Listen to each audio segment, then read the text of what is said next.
Hello, everyone. Welcome to another episode of Five Lug Racing. My name is Don. My co host with me, as always, Ryan. Thank you for being here, bud. I appreciate it. Man, we are cooking up another special guest for our listeners and viewers. I'm super excited about this one. I can't wait to jump into it. Ryan, who do you got for me today, bud?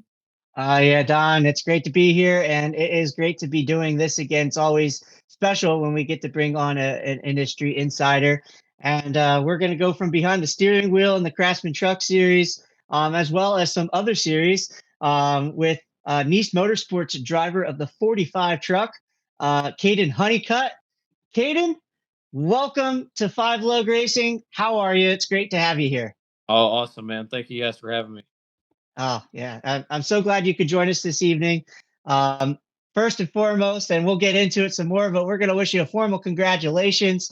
I know, and the fans don't know, but we had to postpone this interview a week because you were prepping for the Cars Championship race. We'll dive back into that, so I don't want to spill it all right now. But congratulations, and we'll wrap back around. But Kaden, I want to wish you another congratulations because you recently just signed on to run with NIECE Motorsports again in 2025. So congratulations! It's great to see that you'll be behind the wheel of the 45 truck again. Um, and So basically, we know you're a Craftsman Truck Series driver among some other wheels that you pilot. But we want to start maybe in the beginning. When did you get your start in racing, Kate, and how old were you? Yeah, I was pretty young. Honestly, I actually learned how to walk pushing around a F45 Hoosier tire. My dad raced back in the day when he ran Pro Late models, Allison Legacy cars, Pro trucks, stuff like that. He wasn't really big into it like I became into it. But I was pretty much the second generation of my family, and I'm the only racer in my family actually, other than my dad. Um, and I learned how to walk doing that. And then when I was about 5 years old, I got my first backyard go kart. I completely tore my backyard up, my mom and dad's backyard up, be exact, to where it was just a big old mud pit. So I made a good circle track around my trampoline and that. And then when I was about 7 years old, my dad realized that I really wanted to get into actual real racing. So we went into the Bandoleros. Everyone's pretty familiar with the NIECE Bandoleros. Um, did that from about, I'd say probably about 11 to 12.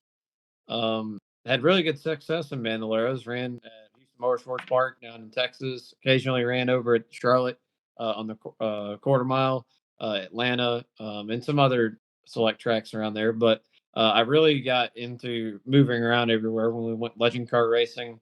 I ran legend cars from about 12 to 15. Ran out at the Las Vegas Bull Ring pretty much, I'd say almost every other week that they had races. I would consider that my home track when I did race legend cars back in the day. Um, and ran over at Charlotte, ran it at Atlanta, Caraway, Anderson. I didn't go too many different places with legend car, but the places we did go, we made sure that um, I knew how to win at and knew how to build my racecrafts because that's what ultimately legend car racing is made for. And then we went to Pro Late Model Racing. I made probably about 4 or 5 starts in that, and that was really just to get my license at that time. That on the path I was on was to go and do ARCA racing. Had our own ARCA car at the time. We had thankfully we had the sponsorship to go and buy our own ARCA car and do a couple races out of our family owned team, and did that a couple of times. I'd say probably, I don't know, probably 4 or 5 times. And then I took a step back in 2020. I sold the ARCA car, I think, to DGR actually at the time. And I knew that I needed to get better on building my racecraft and learning how to actually win. I didn't really probably have that before jumping on ARCA. It was pretty big. It was pretty big jump from that. So I went into super late model racing. Ran at Pensacola a lot, Five Flag Speedway. Heck, I probably only ran like 7 times on asphalt during that year in 2019 and 20. during the 19 and 20 years I was running my dirt modified, my MCA Southern Sport Mod is what they call it. It's a 4-link trail and arm car. Nothing like the dirt late models they got. There's Northern Sport Mod and then there's Southern Sport Mod. So I had a Southern Sport Mod, raced that quite a bit. Heck, probably way more, probably 28 times in one season, 28 to 30 times. And that's where I really Nice. learn how to drive a loose car, learn how to win races in situations that maybe you weren't the fastest car, but learn how to win in. And also had my own dirt late model in that. I sold that modify, got a dirt late model, and just continued to race asphalt and dirt at the same time. And then 2021, I came across the opportunity to run the car tour in the late model stock for Justin Johnson Racing and RNS Race Cars. Nice. Took that opportunity and still stayed dirt racing at the same time. I was still in high school, so I was still in school during all this time. I'm still in school, so public school as a matter of fact, and did that and had really good success in the car during my first season. Finished second in points with 2 wins, I believe. Was the only driver to actually complete every single lap of the tour on the lead lap. So that was a pretty cool Wow. accomplishment. That's Fun fact, I actually did that this year again in the Pro Late model. So that awesome. was pretty cool. So it's And then 22. Thank you, thank you. In 22, I went and did the Karkster again. I've stayed in Karkster for the past couple of years. As you can tell, it's a really good learning tool and a really good place to go build racecraft and win out in the asphalt side of things. And ran for Mr. Nelson. Had good success. Won a race and finished second in points again. Um, to I think Carson Quapple that season. And still, in the same time, I'm still dirt racing during all this. Dirt late models, that's to be exact. And then I started to make into my truck series debut in 22. I mixed in between. I ran for On Point Motorsports that season, and then 23 season. I went to run for Mike Darn, Carster, and still had the plan to do a part-time truck schedule. Not really with a specific team, but when races popped up, well, let me take that back. I ran the first 6 weeks with Roper Racing in the '04, and that came to a close after Martinsville, I believe. And then after that, I was kind of like, well, whatever races pop up for any team, I'll just figure out how to do that. So I did that with Tyler Young in the '02, pretty much. I think for like 3 or 4 races, what I ended up running for him. And then in the midst of all of this, there was one race I think that has changed my career during all this, and that was at Darlington last year in May when I ran ninth for Tyler. And there was a good majority of that race I raced with Ross, and he was running the 41 that race. And me and him talked after the race, and then a couple weeks later, Cody called me, and I've known Cody throughout the last couple of years. I'd say he's probably since like 2019, so he's known who I was. But I think that was the career defining moment for me because he knew that I could do it, and we have literally worked on a this year. What we've worked on since last year of May. So like the fact that we're doing a full time season in 25 is just so unexpected and just very caught off guard by it. But I'm so incredibly thankful for that. Um, so yeah, in the midst of all this, there's a lot of things going on, but this is where we came at. There's been a lot of hard times during this deal, and there's a lot of times that you never think that you could do it. There's a lot of rough months throughout the course of years that you just feel like you either lose it and then you win a race and then you feel like you got it again. So that's kind of how my deal was. We've won quite a bit of races. Just when you don't do all the races, you feel like you have to win all of them. So um, that's kind of what I felt like this year, even honestly, with my crew and the 45 deal. So yeah, just a lot of effort and a lot of different ways to have gotten to the point that I've gotten at. But it's very rare that it happens like this. So I'm going to take the chance on this next year and make sure to use the most out of it. Well, I mean, this is another blue collared story that we hear from within the industry. It's a nose to the grindstone. And of course, we all know that racing, especially that are in the sport, understand how humbling of a sport it is, Caden. And you speak of that with some humility, but you got to take your accomplishments where you can, because obviously you worked really hard to get this opportunity for 2025. So congratulations, we're happy for you, and it's a deserving opportunity. And by the way, you're a Cars Tour champion now, so let's talk about that, because again, just we had to reschedule this so you could prep a car to go win a championship, and you did it. So congratulations. Let's relive a little bit of that for you, and again, congrats. And thank you, thank you. If I'm sure you probably saw my interview on Flow, just because I obviously probably you've watched some of this, so Just a little obviously you bit. can probably hear that I was a little bit, on the emotional side of it, right? That's okay. That's what we Yeah, want, man. I mean, that's it. Blood, sweat, and tears into this, man. yeah, for sure. No, it's just people don't understand, like the way we were able to win that championship. At least for me, going into this year, I had planned. So I'll go back to 23. So 23, my good buddy Troy Smith, that I actually lived with, him and Holly, in 2022. I moved into their home here, and they were in Troutman. I live in Huntersville now.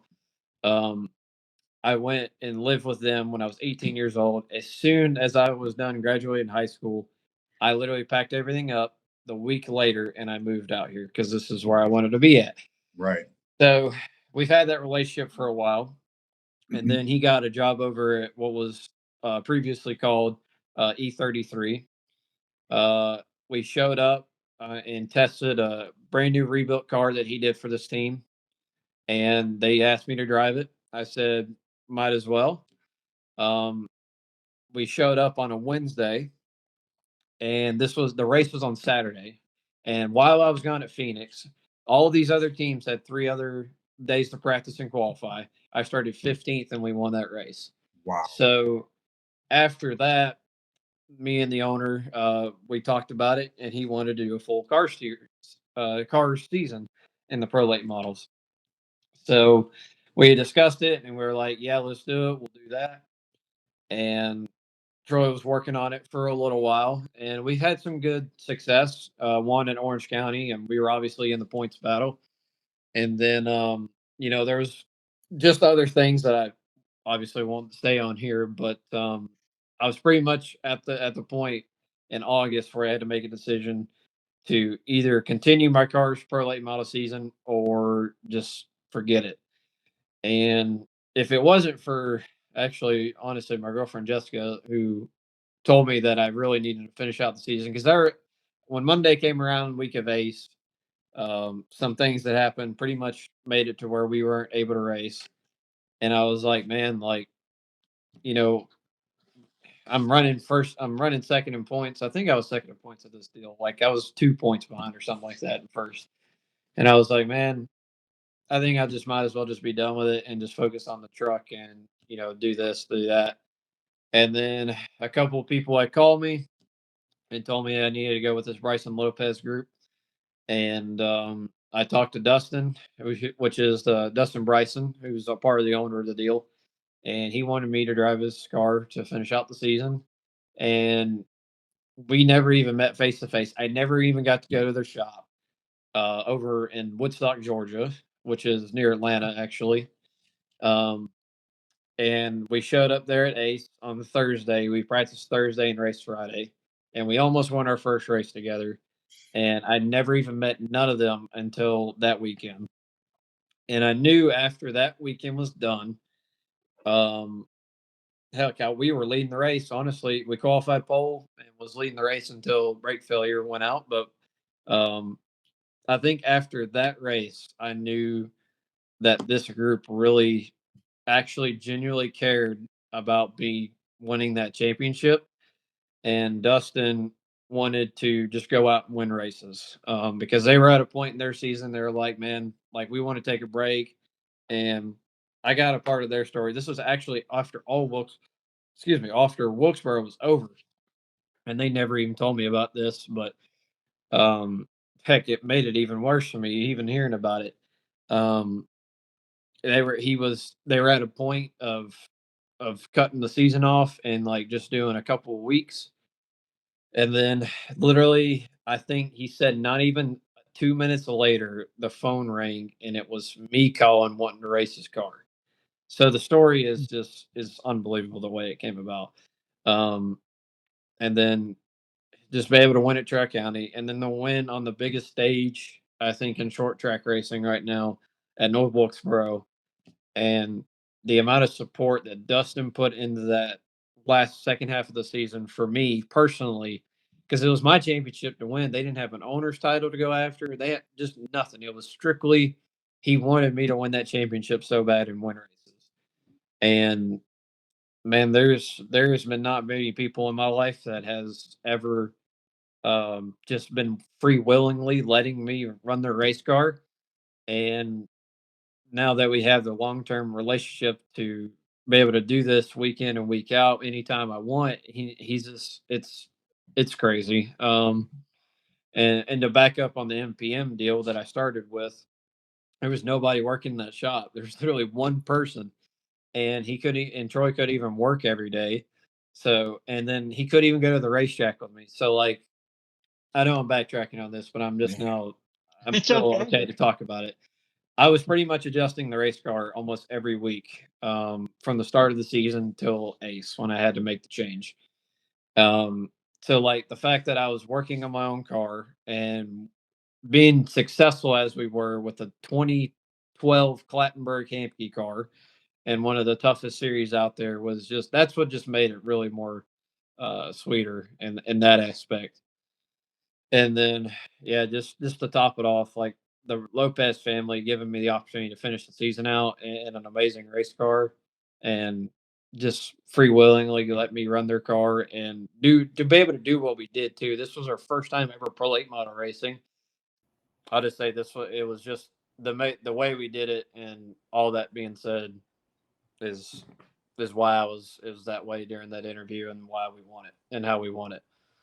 And you know what's incredible about these stories is it seems like every single person's racing story never goes how they thought it would at the start. Like they start off with this one plan, this one vision, and then everything just goes every other direction that it possibly can. It doesn't seem like anybody's, vision went how they pictured it from the beginning. So it's really cool to hear how everybody gets their starts and how they roll along throughout their career. And then that includes you, of course. Yeah, just not you always have when you start this deal, especially especially when I was starting in racing. This was the goal. You wanted to move up by this age. You wanted to go here, there by this year, and you're just like you never do any of that just Right. because of things that pop up, things change, Yep. and um, it's crazy what day to day basis happens in this industry on what one day can change through your whole life. So just like honestly any other sport, it's one call or one day of work can change all of it. Yeah, and you speak of that, and I, for those who don't know, if I'm not mistaken, you're 21 years young, right? So I mean, you got a big career ahead of you yet. You're just building on it. And something I wanted to speak of is, and being perfectly honest, the first time I came across your name was in iRacing. And I wanted to talk to you about that because I know you're a huge iRacer, and you even have the privilege of driving in the E NASCAR series for Dale Jr. at some point. Or are you currently driving for Junior still? I did, yes, I Yeah, did this yeah, year. yeah. So that was actually one of the first places I had seen your name, and then I'm tuning into a dirt race, and I'm like, wait, is that the same Kate? Yeah, yes, it is. And then I just started putting it all together, and then I keep seeing Kaden Honeycutt, Kaden Honeycutt. So clearly you carved your path out, and it's really neat to see that and how that all plays out. But I wanted to talk to you about iRacing because I wanted to ask you how much Did that play a role in where you're at today? Do you credit iRacing for some of the opportunities that you've been receiving, to get actual seat time on an actual asphalt track? I would say, iRacing to me, at a competitive standpoint, I wanted to when I got in the series in 22, and I've ran the past 3 years in the Coke series. I would say that it's helped me a little bit. I wouldn't say it's definitely put me in a seat because of it, but Okay. what iRacing has done for me is it helped people like me that weren't able to race every week, that were constantly having to take the opportunity of one time that you get a chance to do something, and you make sure that you make it worth it. Right. Because all the NASCAR tracks are on iRacing, so like every week that I was able to go somewhere and I didn't have any sim time at a manufactured sim, at least, never been there before in real life, you're expected to hit the racetrack in 20 minutes, get after it, and know exactly what to do, and you got to perform all of that at the same time. So when they have all these officials up at the racetrack that you're going to be racing at, you get to run it every single hour. So it's not going to be realistic at the standpoint of this is how the grip level is, this is how it's going to race. But what it does, it just gives you the idea, and it gets you more prepared than what you could have been ever before. Right. Um, I think if you showed up to Darlington and didn't do a lap of practice on iRacing or at a manufacturer sim, you would probably knock the fence down as soon as you come off pit road because you don't know what in the world you're doing. Right. So iRacing for me has just been a huge tool to show up at all these tracks so you don't get any practice for. You're not there for a whole day. You're not practicing for 2 hours for 2 or 3 sessions at a time per day. Um, and in the opportunity that I'm having, like, you can't go out there and flunk it. You got to actually get after it and look like you know what you're doing. And especially if you want to move on and go up in the ladder of the sport, uh, just saying with like not really much money. So, um, for me, that's what iRacing was for, and it was. And I also wanted to do the Coke Series stuff because I'm competitive. I would like to just win in anything, and there's also quite a bit of money for that I can use on my personal side to go and not say spoil myself, but also live better a little bit. But Sure. Got to yeah, pay the that on bills. the competitive side, yeah, that's for sure. But on the competitive side, I really just wanted to win a Coke Series race because all of the NASCAR stuff aside, that's probably one of the hardest racing uh, series I've ever been a part in my entire life, real life and sim. I know that Wow. sounds insane to say, but it is. You got a bunch of guys that they live off of that. Like they make their money. That's how they pay their apartment rent. And if they don't run well, they don't make money. So they put a lot of time and effort into it, and they want to win 100 grand just like all the 39 other people do. So at that aspect, it's extremely competitive, and that's why just winning in it would have been really cool. I never got to unfortunately do that, but was really close a couple of times.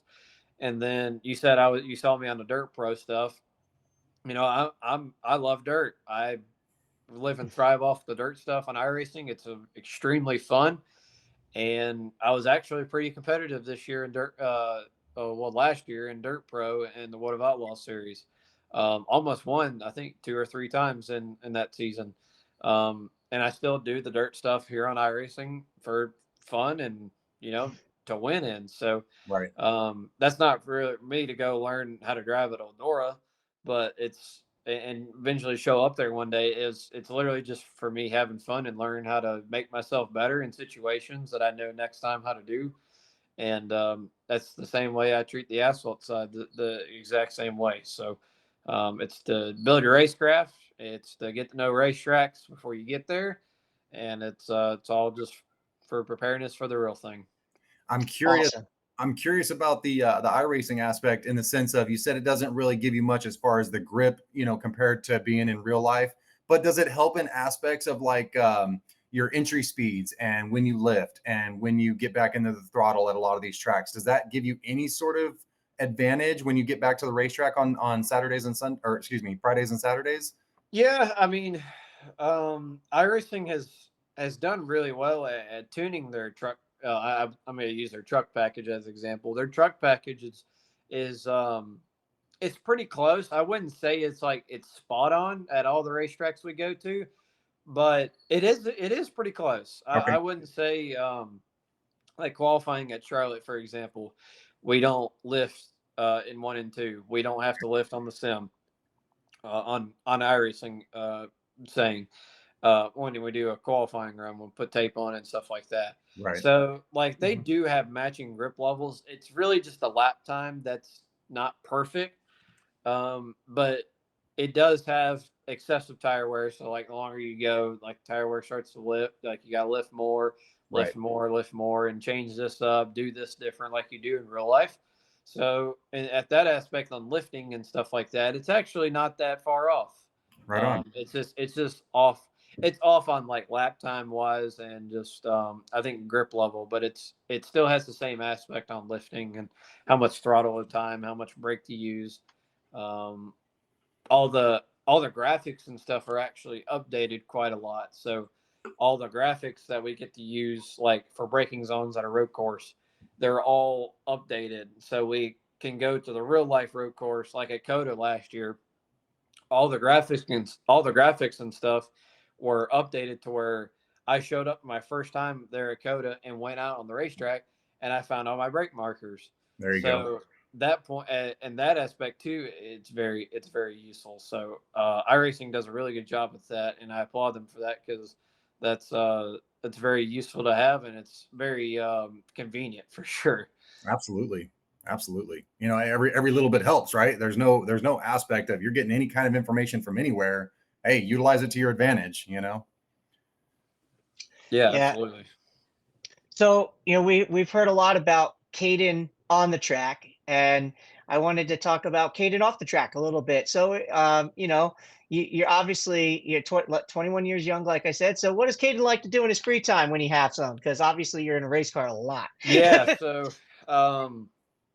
man, I've been very fortunate this year to not have to work too much on race cars, because last year I actually was at Nice and I was working there every day and helping actually put trucks together and even when I wasn't racing, when I was and wasn't racing, I was still putting trucks together to go around the racetrack. So um, this year I've been very fortunate to just work on myself, and there was like in 22 to 23 I wasn't even able to go to the gym, and I was just strictly having to go to a food diet because I just had to work on cars like I never and work on cars and also work on sponsorship.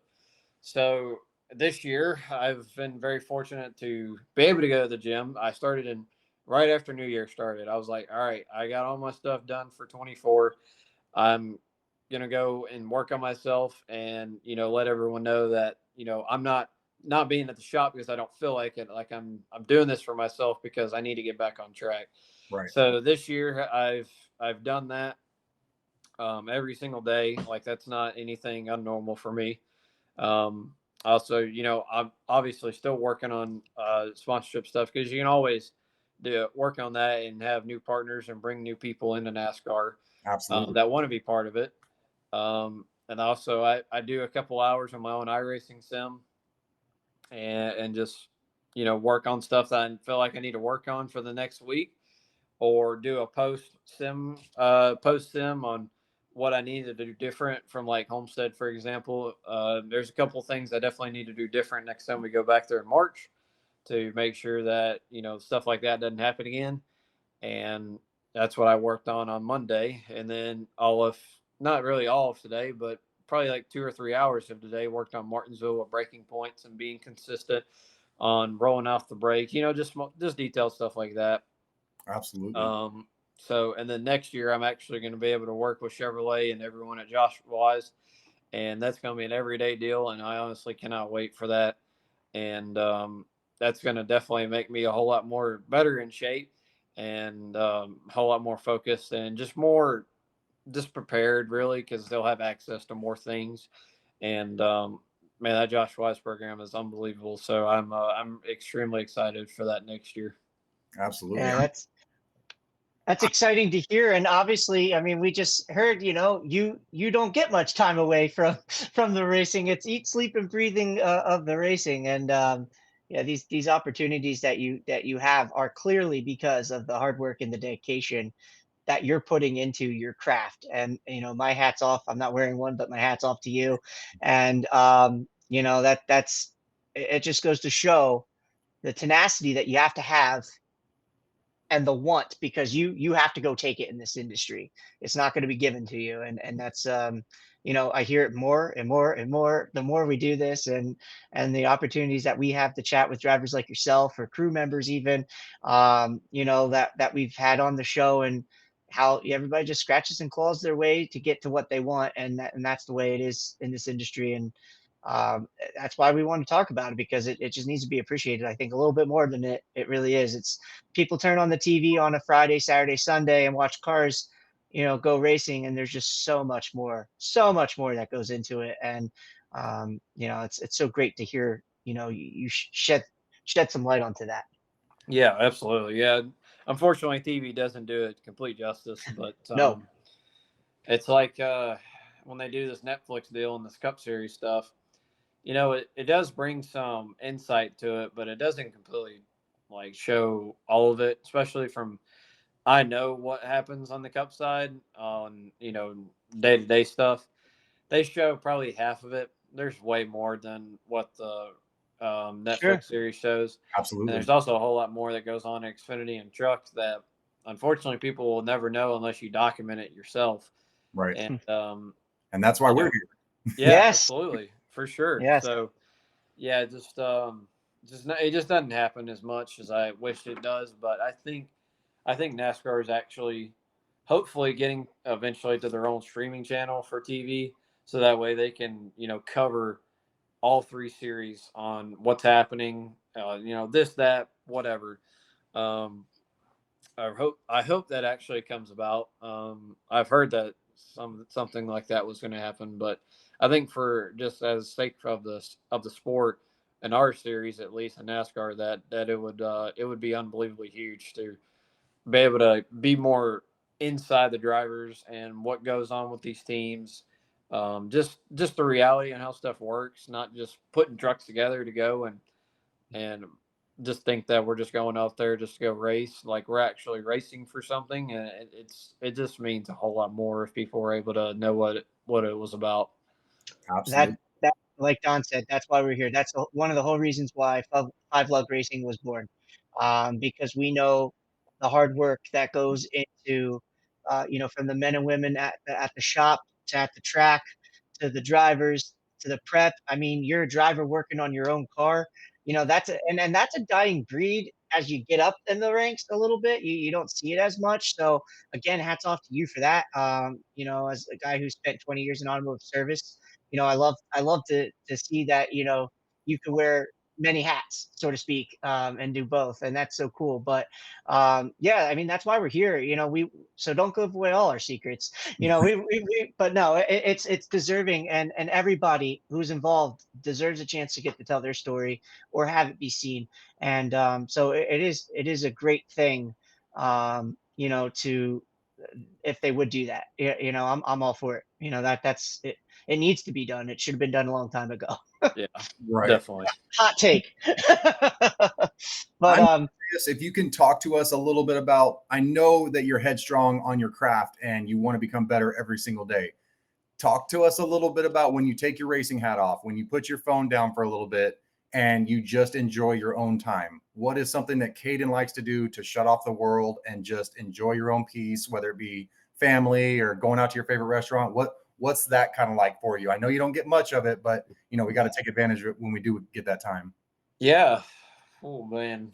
Um, I I honestly I don't really guys know. working too much. I like it's really honestly like it's me and Jessica have been together for 4.5 years, Well, and it's congratulations. really just it's really just like whenever it's Racing World off, I just go with her and do whatever it is that we want, whatever she wants to do, which isn't very often, but um, so yeah, she just said also to Mario Kart.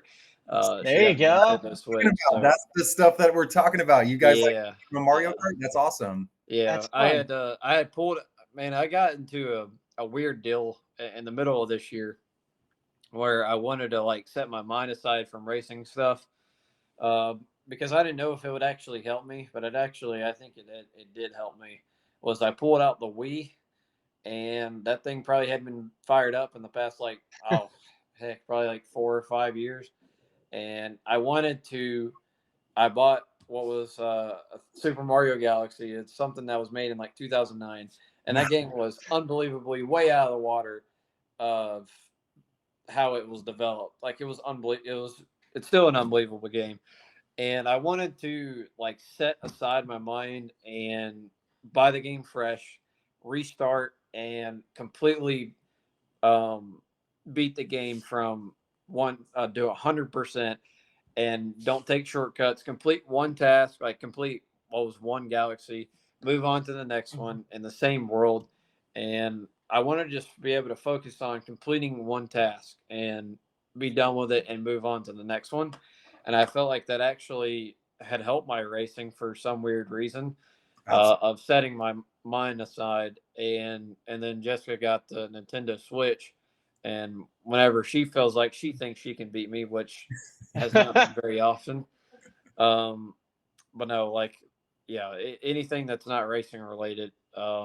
I got to a point where I wanted to just go set aside and complete a task at 100% on certain hours throughout the day that I want to just get away from it and just focus on something else. So whenever it comes around 6 o'clock, it usually all my focus usually turns around to her, and it's make sure that but our relationship is still intact on racing, not always about racing. So Right. the finding the balance of that, through my teenage years, being 21 now, has definitely showed some of that. So yeah, just that's pretty much where my free time goes, man. It goes to her, and it goes to a Nintendo Switch that she's still involved in. Love it. Nice, nice, and that's deserving. And we talk about the men and women back in the shop, but the spousal support at home is huge when you have it, and obviously it's a lot of sacrifice on their part because you are so preoccupied and tied up into your work. So hats off to her as well. But yeah, I know we're cutting it close on time, Kaden. We really appreciate you being here. I want to wish you all the best of luck going forward. And in 2025, seeing a full-time season in the 45 at NIECE Motorsports is it's going to be really fun to watch. And I wish you all the best. You're welcome back. We want check-ins, especially as the next season comes around. Hopefully you're raising some trophies next year in the NASCAR Craftsman Truck Series. Yeah, I think so. We've had definitely quite a few chances this year at it. Just anything that went wrong and made sure that it didn't happen, it happened.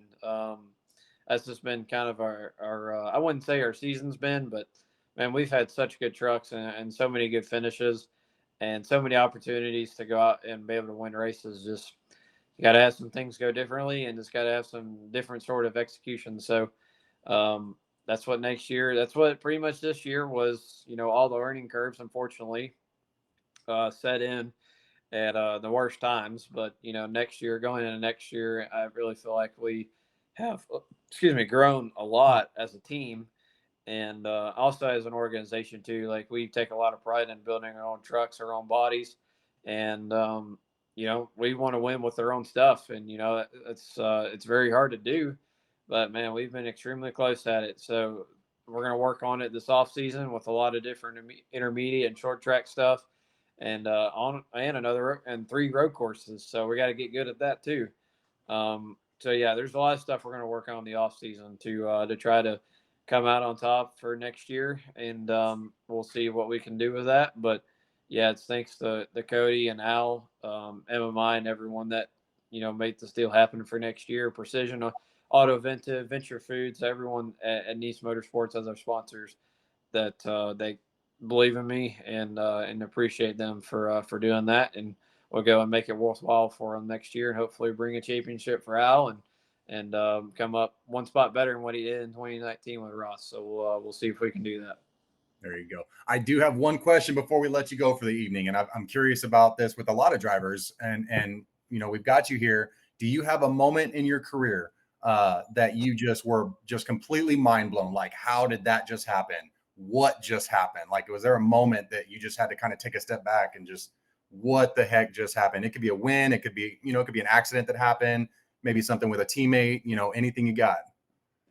Well, I'll say there's two moments. I think back in 22, I was running the late model stock. We won at Ace. On Friday. It was a 10,000 win race, a car show race. We won that. Nice. And then I went with another team on Saturday, which was the same chassis manufacturer, so it wasn't really like a switch. Ran with Marcus Richmond over in Orange County for, I think what it was, 12,000 to win, and we won that. And that was kind of like I had lost my my grandfather the week before that, and man, I just felt like he was with me during that whole weekend. Man. It was pretty unbelievable the way it happened. Not really I've never really had 2 days of a dominating performance like that before in my life ever. And I think that moment was definitely unbelievable. So, and then the second moment, it was running at the Chili Bowl last year, and I was racing with Ashton Torgensen when he flew out of the car. During that Chili Bowl main night. I think it was Wednesday. I can't remember what day I raced, but I think it was on Wednesday. We were running in the top 10 in my first ever midget race, and I made the C main that weekend. But seeing Ashton fly out of that car was like, it definitely had set on my mind to make sure all before every restart, before I get in the truck, and make sure that I'm strapped in. There's no loose belts, steering wheel's intact, and there's nothing loose that can maybe cause to get my seatbelts undone. Do they know something crazy like that happen? Do they know what caused that incident to happen? I know accidents happen. I know they try and keep these race cars and race trucks as safe as possible. Do they know what caused that? Was it an accidental bump of the 5-point harness? Like what? So as you guys know, that you'll probably seen sprint car guys have like the little hooks on the side of their arms. Right. Mm-hmm. I think maybe the hook when he was driving, because you got to drive like this, so like you're kind of facing down, you're driving off your stomach, right? So I think his arms were low enough to where his belt, that loop on that tether, like got underneath the hook, and whenever he pulled his arm up that one time or something, it released that hook, and whenever he crashed is when that deal came apart. There was also say that he was never strapped in before he went out. I don't know how true that is, mostly because like if you never were strapped in, we're sitting there waiting to be pushed off. I'm sure he's going to have his stuff strapped on before we go. But that's what all I can think of. I'm not sure why that happened, but honestly, and also too, that's why I kind of partnered with Butler Built, because going in those carbon seats, man, I didn't really feel safe in that deal. And going into the Butler Built deal, had every car I race in my entire career from here on out is going to be in an aluminum Butler seat, not that carbon seat where you just slide back in there and it doesn't really have full support on you, but the inserts around you, but that doesn't mean that you're fully strapped into it and embedded in the seat like you are in the Butler stuff. So in that aspect, I really had to step back and was like, man, like I got to take safety extremely serious after seeing something like that. So after that was two very eye-opening moments. That's one of those. That's one of those. Every time you get a chance, you're doing that little wiggle, in your hips and in your chest. Yeah. Everything's still attached. My goodness. Yeah. Incredible. Absolutely. Thank you for sharing that, by the way. Yeah. Of and course. talk about two opposite ends of like thrill and then safety. Wow, what a way. But that's insane. And then you're able to use those same seats in the truck as well? Yes, sir. Yeah, I actually I ran carbons for a little bit part of this year, and then I was like, man, I really need to make this switch. Like I wanted to feel more in the truck. I felt like I wasn't feeling everything I wanted to give Phil the best feedback I could on how to make the truck better during the race. So that's why I went to that Butler built seat, and it's definitely helped me for sure on that. Does that Awesome. help you mentally also? I mean, I know the safety standards are pretty equal across the board, but as far as in your mind, you sit down in that truck and you're like, okay, I feel better. Like I feel Yeah, I definitely feel like that. And also the aspect, I feel like I can be more aggressive right. of like making moves that I'm not really comfortable with in the Okay. carbon, mostly because I feel too cooped up. And, the Butler stuff, I'm a little bit more stretched out. Okay. I'm more embedded in the seat and I can feel a little bit more just overall more comfortable and just feel like I can push more issues than what I could in the past on, putting the truck in a spot where I feel like at Bristol, everyone wasn't running but the bottom. But then I felt like I was more comfortable going up to the top because I just felt like I could do it. And the carbon stuff when I was there in the spring, I felt like I was very limited on what I could do because I couldn't really feel much. So that's definitely the reason, definitely one of the reasons why I switched to others because I want to be able to be more comfortable being aggressive and just the safety aspect of it. I feel like is better. Well, I tell you what, man, it's paying off, and it's no you notice it on Fridays and Saturdays because your name keeps climbing that pile on, man, and it's getting exciting, man. I love seeing it every weekend. Yeah. Hopefully at the end of it we have one of these wins. I definitely think that we can do it at Martinsville and Phoenix, but I know for next year we definitely can be a hard contender. Absolutely. Absolutely. Yeah, we know you have a team capable of winning. It's just a matter of getting it all put together, man. And again, we wish you the best. I really I'm looking forward to continuing, like Don said, to see that 45 climb that pylon every week. And we know it's all starting to click and come together for you. And the fact that you get that opportunity full time next year, it's just awesome to see. And it's deserved as well. After hearing and sitting and talking and getting this story, you see the hard work and why you got that opportunity. So again, we wish you all the best and thank you. And we look forward to some updates. Hopefully, you could pop in next season and we could talk again about how the season's progressing for you. Yeah, absolutely, absolutely. I will be able to do this anytime you guys want for sure. Love it, man. Thank you Appreciate so that. much, Caden. Uh, And thank you. And tell your girlfriend thank you for letting us borrow you for a little bit, especially because you don't get much free time away from racing and the driver's seat. So we appreciate that. And you guys enjoy your evening. Thank you so much. Thank And you. we look forward to having you again sometime. Thanks, guys. I appreciate it. Thanks for letting me share. Thank Yep. you. Have a great night. All Ryan, right, Don. we keep getting these incredible athletes, these incredible people to hang out with us on the show and just share a little bit about where they come from and how they got where they're at and the roads that they take to get there. I could do this for the next 50 years, man. This is absolutely incredible. I appreciate every single one of these people that come on and hang out with us on Five Lug Racing. I know you feel the same, man. What do you think of Caden, bud? Oh man, Caden's just a cool, down to earth guy, and again, another nose to the grindstone and story.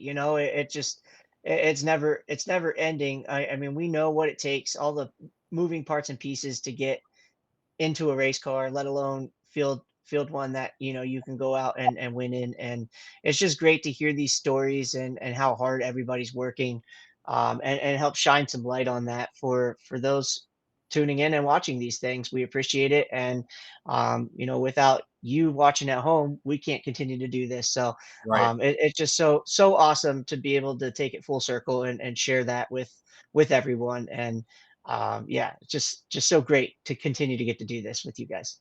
Absolutely. Well said, my friend. Again, thank you again, Kaden Honeycutt. We wish you all the best moving forward in your career. Man, this is another wonderful episode here at Five Lug Racing. Man, my name is Don. With me, my co-host Ryan. We can't wait to see you guys on the next one. Y'all take care.